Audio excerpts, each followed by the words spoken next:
நான் late night வருவேன்னு சொல்லிட்டு நீ பாட்டுக்கு சாப்பிடாம உட்கார்ந்து இடத்துல தூங்கிட்டு இருக்க போறேன். நான் இனிமே வரவே மாட்டேன், தெரியும்ல? நீ காற்றே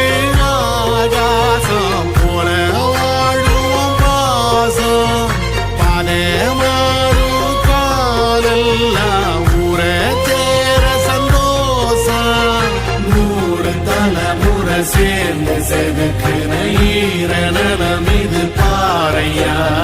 வாழும் வரையிலும் நீயும் விதைக்கிற கடமை இருக்கு கேளையா கோழி விளக்காயேந்தி கிடந்த வீடு இருண்டது ஏனையா